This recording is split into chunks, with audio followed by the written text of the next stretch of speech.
नमस्कार दोस्तों, मैं देवेश आपका आपके चैनल प्रज्ञापति अकेडमी में बहुत बहुत स्वागत करता हूं। दोस्तों, हम भारत का भूगोल पढ़ रहे हैं। इसके अंतर्गत हमने हिमालय के निर्माण का पूरा क्रम बता दिया है।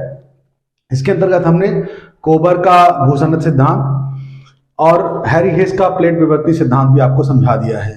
इसके बाद हमने आपको भारत का भौतिक विभाजन बताया और अब हम हिमालय के बारे में आपको विस्तारपूर्वक बताने जा रहे हैं। तो चलिए हिमालय के विभाजन हम समझ लेते हैं।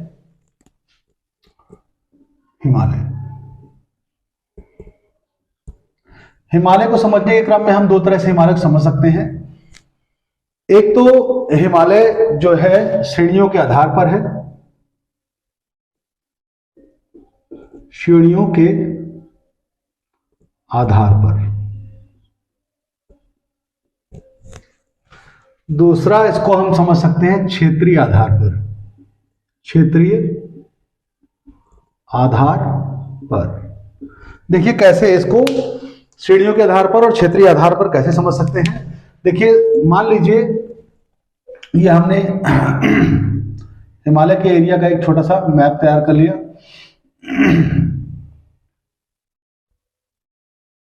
ठीक, ये है। अब हम जानते हैं कि सबसे ऊपर जो होता है ये हमारी नहीं, यहां से माली समझते हैं इसको। तो ये हमारा क्या होता है, मुख्य हिमालय है। अब मुख्य हिमालय के आगे उस तरफ हमारा ट्रांस हिमालय है, पूरा ट्रांस हिमालय, और इस तरफ हिमालय के हिमालय से छोटे लघु हिमालय और शिवालिक हिमालय हैं, लेकिन उधर पूरा एरिया ट्रांस हिमालय का है। ट्रांस हिमालय में 3 रेंजेज आती हैं। एक रेंज तो यहीं पे हो गई, इसको जास्कर बोलते हैं, जास्कर। ये है आपका क्या, मध्य हिमालय। ये हमारा हो गया मुख्य हिमालय, मुख्य हिमालय। मुख्य हिमालय हो गया, जास्कर हो गया। फिर यहां पर एक रेंज होगी और एक रेंज होगी यहां पर। ये जो रेंज होगी इसको लद्दाख बोलेंगे, लद्दाख। और उसके बाद ये आप जानते हैं काराकोरम, काराकोरम रेंज। ठीक, 4 रेंजेस होती हैं और ये मुख्य हिमालय है। मुख्य हिमालय के बाद की सारी रेंजेस ट्रांस हिमालय कहलाएंगी। ठीक, ये इसके पहले ये हो गया लघु हिमालय, और उससे भी नीचे पंजाब के पास जो हो गया ये हो गया शिवालिक। देखिए अब हम इसको लिख देते हैं सही से। तो ये तो हमारा जो हो गया ये किस आधार पर हुआ, ये आधार हुआ श्रेणियों के आधार पर, सारा श्रेणी के आधार पर हो गया। तो श्रेणी के आधार पर कैसे बांट सकते हैं इसको, ऐसे। ट्रांस हिमालय आप खुद समझ लीजिए, ट्रांस हो गया, फिर हो गया वृहद हो गया, फिर हो गया लघु, और फिर हुआ क्या, शिवालिक। ठीक, ट्रांस, वृहद, लघु और शिवालिक, 4 तरह से हिमालय को हम बांट सकते हैं। वृहद तो वृहद है, लघु लघु है, शिवालिक शिवालिक है। लेकिन ट्रांस में 3 श्रेणियां आ जाती हैं। कौन कौन सी, 1, 2 और 3। पहली कौन सी होगी, काराकोरम, काराकोरम। दूसरी कौन सी होगी, लद्दाख। और तीसरी जास्कर। इसको ट्रांस इसलिए कहते हैं, ट्रांस मतलब होता है पार, पार। ट्रांस मतलब होता है पार, यानी पार, हिमालय के पार की श्रेणियां जो है वो जास्कर है, लद्दाख है और काराकोरम है। तो ये आपने मेन कंसेप्ट अब समझ लिया कि काराकोरम, लद्दाख और जास्कर उस तरफ की हो गई, मुख्य हिमालय बीच में हो गया, लघु नीचे हो गया, शिवालिक नीचे हो गया। ठीक, इस तरह से हमने बता दिया आपका किस श्रेणियों के आधार पर। अब हम अगला देखेंगे जो कि है क्षेत्रीय आधार पर। क्षेत्रीय आधार से भी कैसे, देखिए कश्मीर हिमालय, ये पूरा कश्मीर हिमालय है। ये आप देख रहे हैं उत्तराखंड, उत्तराखंड का जो एरिया है, ठीक, ये देखिए इतना इधर का हिमालय हो गया, ये कश्मीर हिमालय, क्या, कश्मीर। ये वाला जो उत्तराखंड वाला एरिया कश्मीर हिमालय का है, इसको बोलते हैं कुमाऊं, कुमाऊं। फिर ये जो आपका नेपाल वाला है, इसको बोलते हैं नेपाल हिमालय, नेपाल। और उधर असम वाले जो एरिया में है नामचा पर्वत तक, ये जो आपका हो गया असम। ठीक, तो हिमालय को क्षेत्रीय आधार पर शिवालिक शिवालिक कह रहे हैं, शिवालिक को बांटने लगे। ये देखिए क्षेत्रीय आधार पर इसको कितने भागों में बांट सकते हैं, अभी मैंने बताया 4 भागों में, 4 भागों में। 4 भाग कौन कौन से हो गए क्षेत्रीय आधार पर? पहला हो गया कश्मीर, कश्मीर हिमालय लगा लीजिए, कश्मीर हिमालय, और एक कुमाऊं हिमालय, कुमाऊं हिमालय। तीसरा हो गया आपका नेपाल, क्या? नेपाल हिमालय। चौथा हो गया असम, असम क्या? असम हिमालय। ठीक, तो इसके बारे में हम विस्तृत रूप से वर्णन फिर कभी करेंगे, लेकिन आज हम जो है हिमालय का श्रेणियों के आधार पर विभाजन देखेंगे। उसमें भी हम पूरा ट्रांस भी कवर करना मुश्किल है, लेकिन हम काराकोरम रेंज तो बेसिकली कवर कर ही लेंगे। तो चलिए, इतना आप समझ ही गए होंगे, इसके आगे हम आपको बताना शुरू करते हैं। देखिए माइक चल रहा है कि नहीं चल रहा है? ठीक है,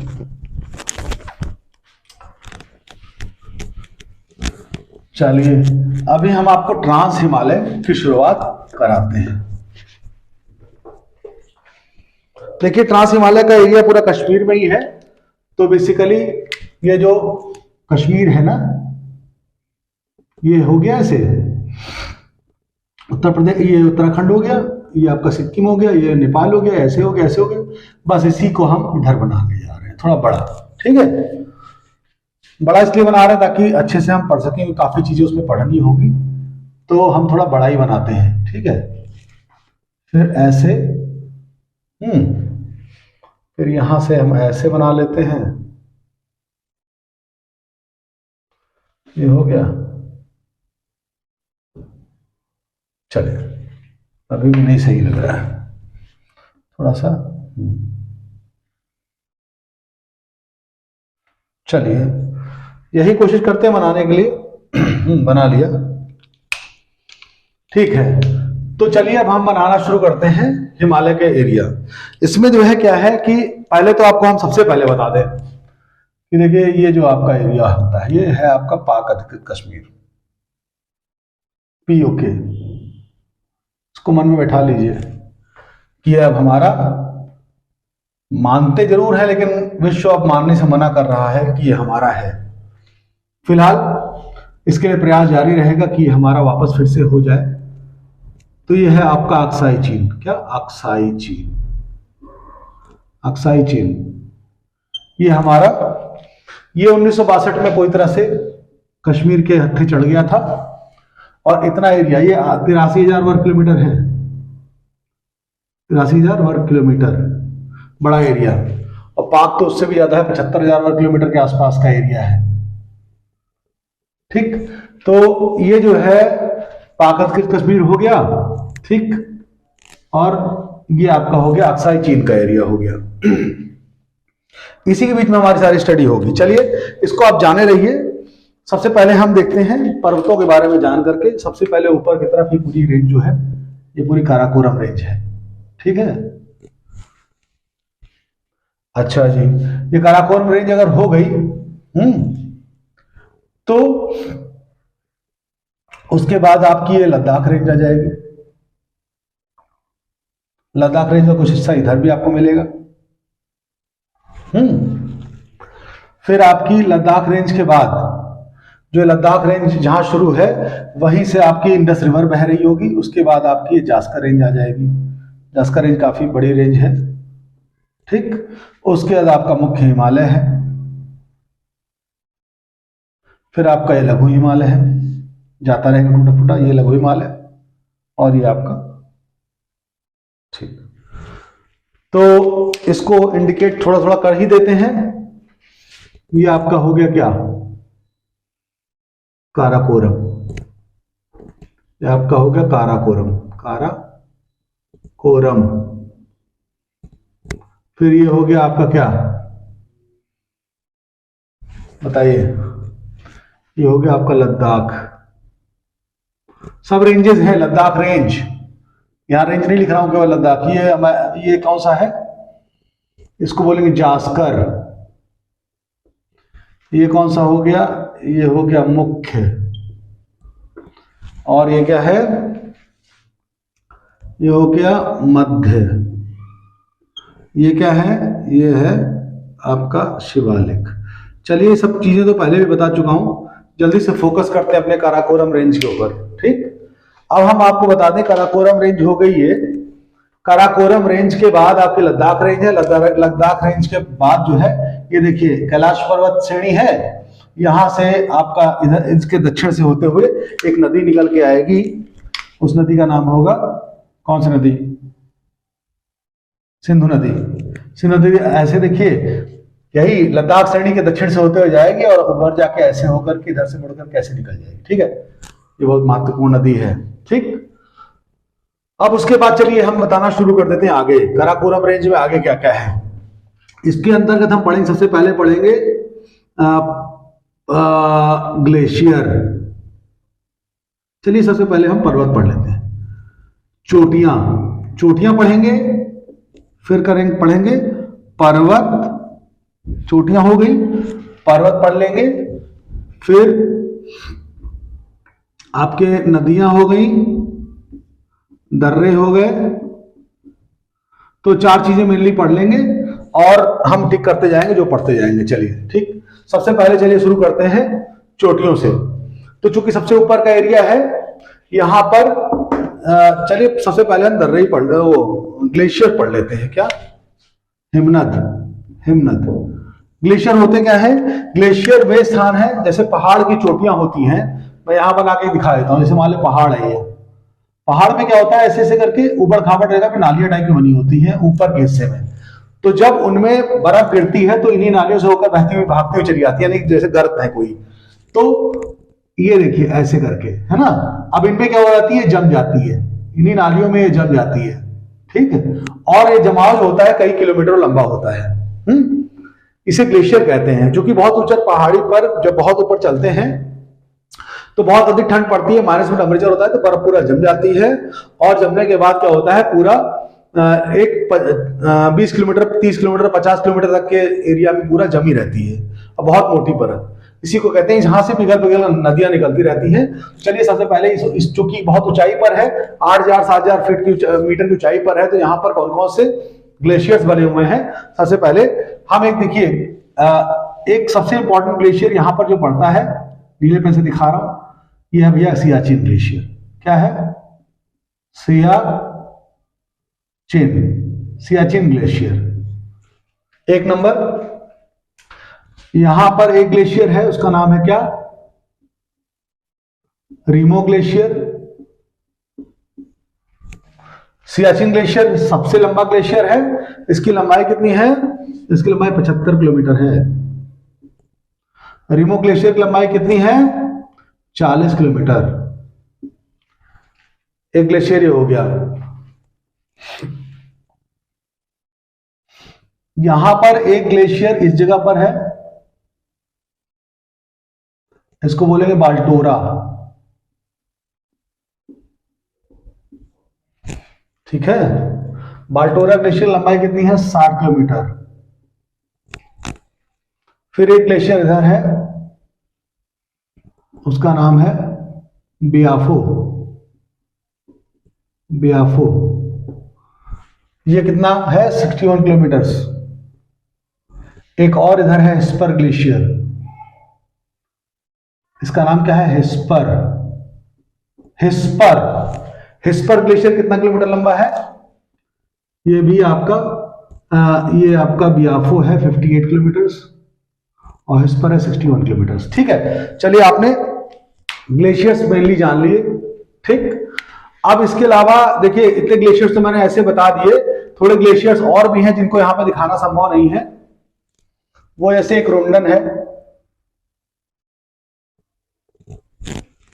ठीक, रुंडन ग्लेशियर कहलाता है। और इसके अलावा एक बहुत ही विवादित सा ग्लेशियर है सासाइमी ग्लेशियर। रुंडन ग्लेशियर और सासाइमी ग्लेशियर और चोलोलुंगमा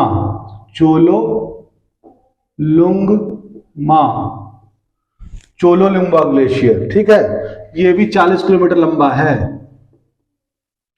सासाइमी ग्लेशियर 17 किलोमीटर लंबा है, रुंडन 15 किलोमीटर लंबा है।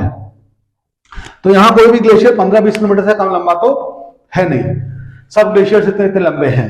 तो आपने समझ लिया कि दक्षिण, ये आपकी कौन सी नदी निकल आई, यहां सबसे पहले इंडस रिवर।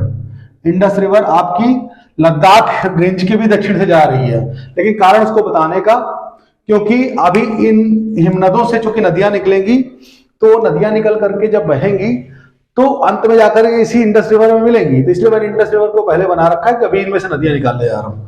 चलिए नदियां निकाल लेते हैं। रिमो ग्लेशियर के पास से एक नदी निकलती है, श्योक नदी।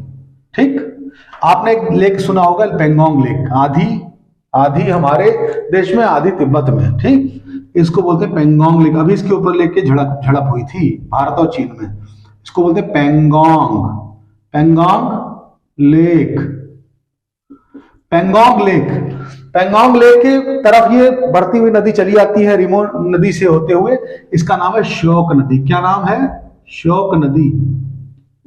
श्योक नदी निकलती है और ऐसे मुड़ जाती है, और ऐसे मुड़ करके, सॉरी, श्योक नदी मुड़ती है। लेकिन देखिए अब यहां से जल विभाजक का कार्य कर दिया इसने लद्दाख रेंज ने। लद्दाख रेंज इसको अब आगे आने नहीं देगी, यहां से मुड़ देगी। ठीक, वरना शायद ये इधर से और आगे चली जाती, लेकिन लद्दाख रेंज इसकी विभाजक है, यहां से अब आगे जाएगी और ये यहां से थोड़ा सा कटाव पाएगी, तो जाके यहां केलिस नाम की जगह है, वहीं पर ये आपकी इंडस रिवर से मिल जाती है। ठीक है, और एक दूसरी नदी सियाचिन ग्लेशियर से निकलती है, साक्षात निकल करके लेह के पास, लेह उस तरफ है ना बाहर के, लेह यहां पर है, लेह की सीध में लद्दाख रेंज से उस तरफ यहां पर जाएगी, और वहां से, इसका नाम है नुब्रा वैली, फेमस वैली है, इसको बोलते हैं नुब्रा नदी और श्योक नदी।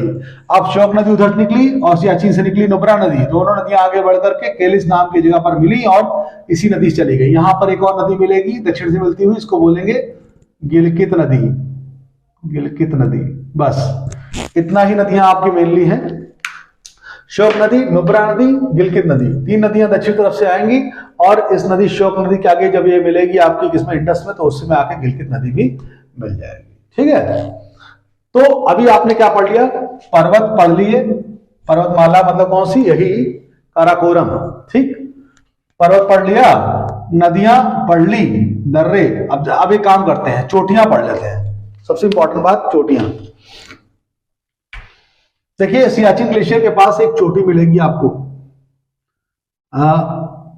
नीचे की तरफ थोड़ा, यहां पर। ठीक, इधर आपको जहां रिमो ग्लेशियर, उसके बीच में यहां पर एक ग्लेशियर मिले, एक चोटी मिलेगी। ठीक, और एक चोटी आपको इस तरफ ऊपर की ओर मिलेगी, यहां पर, जो कि पाक अधिकृत कश्मीर में है। सब पाक अधिकृत कश्मीर जो चोटी है, इसका नाम है K2। सबसे बड़ी ऊंची चोटी है K2, 8,811 मीटर ऊंची है। इसका नाम क्या है? गॉडविन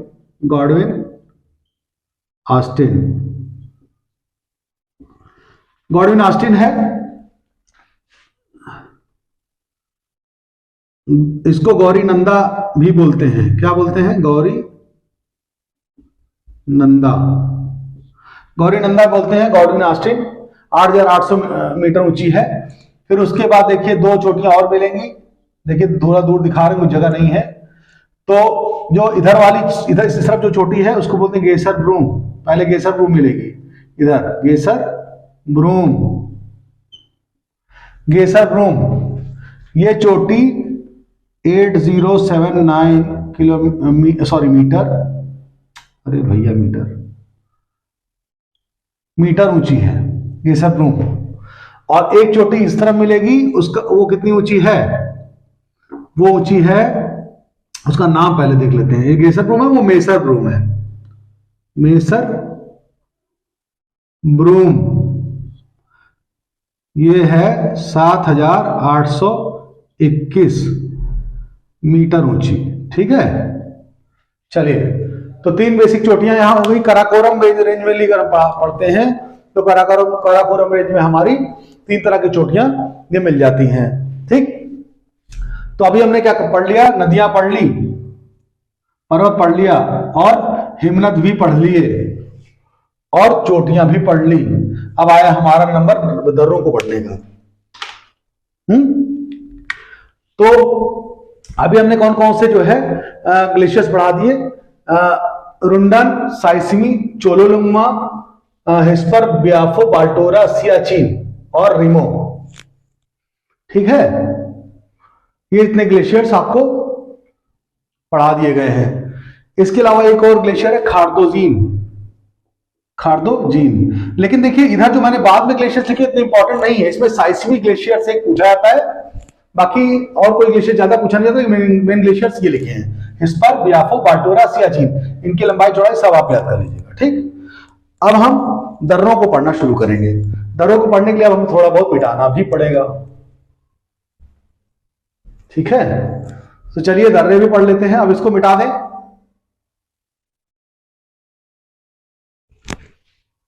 चलिए मिटा देते हैं। दर्रे ऊपरी किनारे किनारों पर है तो हम इसको मिटा ही देते हैं। देखिए माइक चल रहा है, चल रहा है।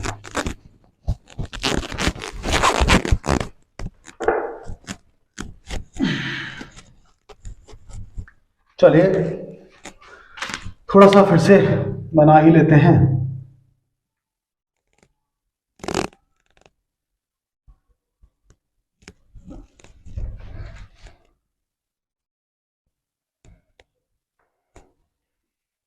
चलिए ये हमने मान लिया कश्मीर का एरिया बना लिया। इसमें जो ऊपर की तरफ हम पढ़ रहे थे ना काराकोरम रेंज, काराकोरम ही रेंज आज कवर हो पाएगी मेनली, क्योंकि वीडियो बहुत लंबा हो रहा है फिर, क्योंकि सभी चीजें बतानी होती हैं, दर्रे बताने होते हैं, सब कुछ बताना होता है। तो देखिए बहुत ही इंटरेस्टिंग सा दर्रा है, सबसे किनारे जहां चोंच लगती है ये यहाँ पे, उसके पास में एक इसका नाम है, बड़ा अच्छा सा नाम है, इसका नाम मिंटाका,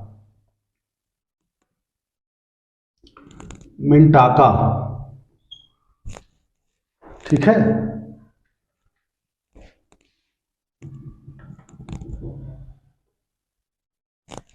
मिंटाका।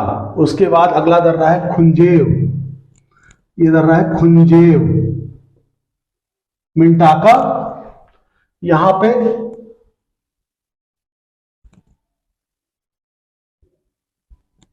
खुंजेव।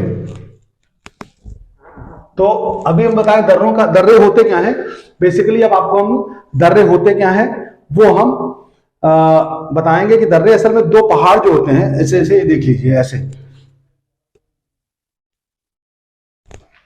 दो पहाड़ जो होते हैं उनके बीच में जो रास्ता होता है जाने का, क्योंकि सीधे ऊपर तूफान नहीं जाएंगे, इसके बीच में रास्ता होता है, उसी को कहते हैं दर्रा। तो यहाँ कई सारे पहाड़ है, उनके बीच बीच में रास्ते निकले हुए, उन्हीं को बोलते हैं आप दर्रे।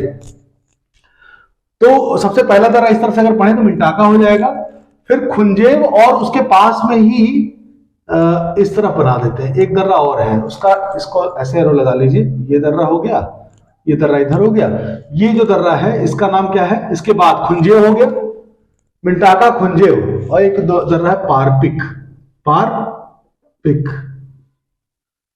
फिर एक दर्रा यहां पे है, इसका नाम है अर्चिल, अर्चिल हो गया, या अघिल भी बोलते हैं इसको, अर्चिल या अघिल दर्रा हो गया।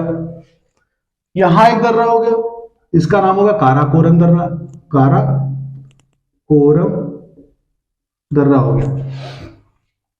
तो बस इतने दर्रे बहुत इंपॉर्टेंट दर्रे हो गए, मिंटाका, ठीक, खुंजेव, पारपिक, अर्चिल या अर्घिल और काराकोरम दर्रा। ये दर्रे तो बिल्कुल किनारे किनारे सीमा रेखाओं पर हो गए, जो कि चीन या इधर पाकिस्तान या उधर जाने के लिए है, और ये भी क्या है, पाक अधिकृत कश्मीर में है, मैंने आपको पहले बता रखा है। अब यहां पर अगर हम बात करते हैं कुछ दर्रों की और, तो मैंने बताया था ये लद्दाख श्रेणी यहां पे चल रही है, लद्दाख श्रेणी चल रही है। उसके बाद लद्दाख श्रेणी की जब उस तरफ चले जाते हैं, काराकोरम श्रेणी की ओर बढ़ते हैं, तो यहां पर सबसे ऊंची सड़क वाला एक दर्रा पड़ता है, जिसको, इसका नाम है खरदुंगला। यहाँ पे एक और पास पड़ता है, देखिए समझिएगा, मैंने यहाँ पर जो आपको नदी बताई थी, नुब्रा नदी, देखिए शोक यहां से बताई थी, नुब्रा यहां से बताई थी, सियाचिन ग्लेशियर से नुब्रा यहां आई, और फिर उसके बाद वो ऐसे करके नदी से मिलकर के हमारी इंडस से और चल दी। तो ये जो आपकी नुब्रा नदी निकल रही थी ना, नुब्रा, नुब्रा के रास्ते में जो पास है, जहां से हम होते हुए सियाचिन ग्लेशियर पहुंचते हैं, वो वाला पास है, उसका नाम है खरदुंगला। खरदुंगला, खरदुंगला। और मैंने आपको बताया था कि एक जो है पेनोंग लेक है यहां पर, यानी एक लेक पेनोंग लेक है। ये देखिए Pangong lake, Pangong, Pangong lake, Pangong lake है। अच्छा, यहां से पेंगोंग लेक जाने के लिए भी एक जो है पास है, पेंगोंग लेक जाने के लिए भी एक पास है, उसका नाम है चांगला। चलिए, इतने दर्रे बहुत दर्रे हैं, तो देखिए एक यहां से लेह की तरफ से उधर जाने के लिए चांगला, और ऊपर एक नुब्रा नदी घाटी जाने के लिए और काराकोरम जाने के लिए आपका खरदुंगला। काराकोरम उस तरफ जाने के लिए, चाइना जाने के लिए काराकोरम हो गया, अर्चिल भी उधर जाने के लिए हो गया, पारपीक हो गया, खुंजे हो गया, मिंटाका हो गया। अब इतने दर्रों के नाम आपको याद तो करने पड़ेंगे और आप इसे याद भी कर लीजिएगा, ठीक है। तो दर्रे भी हो गए। तो बेसिकली आज मैंने आपको ज्यादातर चीजें कवर करा दी हैं, दर्रे कवर करा दिए, नदियां हो गई, सारी चोटियां हो गई और सारे ग्लेशियर्स हो गए। तो बेसिकली इसके अलावा इसमें अब कुछ नहीं है। अब थोड़ा सा मैं अगले क्लास में आपको जो ये है नहीं है, क्या बोलते हैं, लद्दाख का एरिया, इसके बारे में थोड़ा बताऊंगा, उसकी चोटियों के बारे में इसी क्रम में सब कुछ बताएंगे, पहाड़, चोटियां, और जो है साथ में कौन कौन से दर्रे हैं, कौन कौन से ग्लेशियर्स हैं। तो तब तक के लिए, जब तक हम अगली क्लास के लिए आपको बताते हैं, तब तक के लिए बहुत बहुत शुक्रिया, बहुत बहुत धन्यवाद।